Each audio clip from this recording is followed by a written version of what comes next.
Hola chicos y chicas, bienvenidos y bienvenidas a nuestra clase de hoy de historia, a nuestro primer repaso de historia.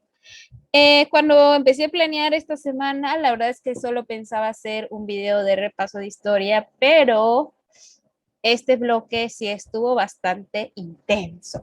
Es decir, vino bastante larguito, tuvimos varios temas que ver, así que para no hacer muy largo este video, lo dividí en dos. Hoy vamos a tener la primera parte del repaso de historia y en los siguientes días tendremos la segunda parte.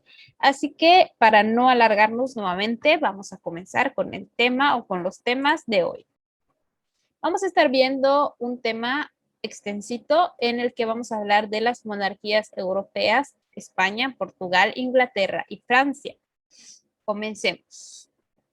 Primero, España durante la Edad Media era un territorio que se estaba disputando con otros territorios o con otros reinos la península ibérica, que es un pedacito de por ahí donde está España, en un ladito, esa es la península ibérica. Sin embargo, con el paso del tiempo, casi todos se unieron bajo el liderazgo de la Castilla, es decir, casi todos se unieron bajo el liderazgo de España. A estas guerras se les conoce como la Reconquista, porque ese territorio ya era de ellos, pero recuerden que hubo varios pleitos por ahí entre uno y otro reino y se habían separado, pero al ver que España era uno de los más grandes, pues poco a poco volvieron a ser parte de ellos. Al finalizar todo esto, en 1942, los reyes, del Reino de la Castilla, es decir, los reyes Isabel y Fernando de Aragón, conquistaron Granada, el cual era el último territorio que les faltaba a ellos por alcanzar, que estaba bajo el control musulmán. Es decir, este territorio de Granada estaba justamente en la península ibérica. Finalmente, la integración de España, es decir, ya se volvió como tal un país, se completó muchos años después cuando el nieto de los monarcas, es decir, el nieto de la reina Isabel y el rey Fernando, heredó la corona. Este nieto de ellos se llamaba Carlos I.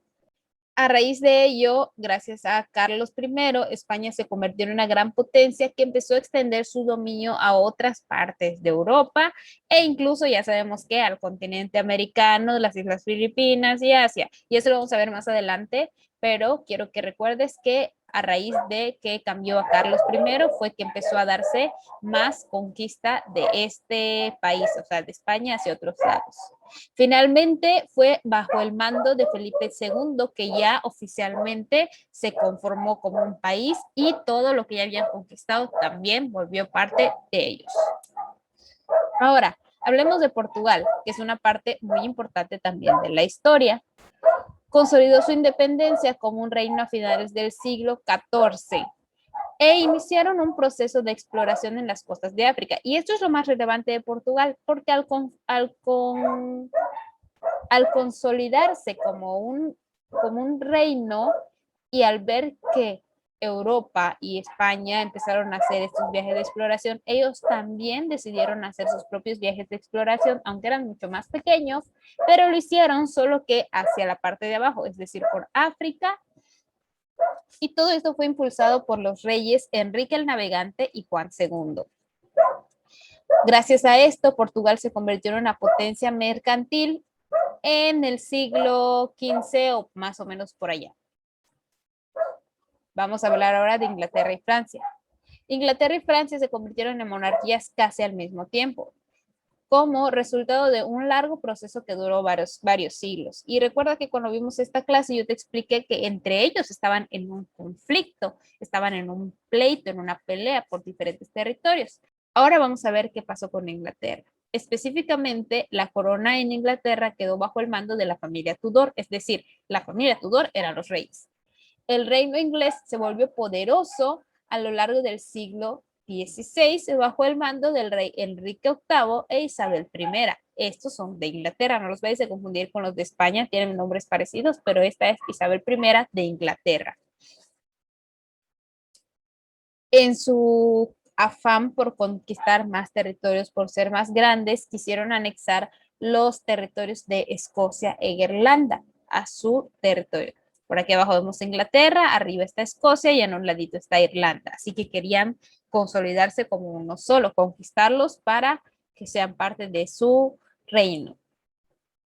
Por otra parte, Francia emprendió una unificación del reino después de la guerra y el poder o su máximo poder lo alcanzó durante el siglo XVI. Sin embargo, el problema con Francia fue que dentro de su mismo país habían otros conflictos entre católicos y protestantes. Eso también lo vamos a ver más adelante. Sin embargo, a finales de este mismo siglo, desde el siglo XVI, se consumó una unificación de la monarquía francesa. Resolvieron sus pleitos y se volvieron como uno solo. Finalmente, en conclusión del tema de hoy, Francia e Inglaterra estuvieron en conflicto durante varios años e incluso Inglaterra quiso conquistar los territorios de Francia, pero le salió mal el plan porque Francia se quedó con sus propios territorios y bueno, pues ya no pudieron conquistarlos. Sin embargo, también Inglaterra se volvió poderoso uniendo los territorios de Irlanda y Escocia, que finalmente sí los logró anexar como parte de él, y Francia también se volvió uno solo, unificando y terminando los pleitos que habían dentro de su propio país. Ambas fueron una de las monarquías más poderosas de Europa. Y listo, eso es todo, chicos. Por hoy no vamos a tener actividad de historia, sino que hasta que veamos el segundo repaso tendremos la actividad. Así que, bueno, este video lo puedes ver las veces que necesites, que quieras repasar para que estar listo para tu examen. Y bueno, nos vemos hasta la próxima. Adiós.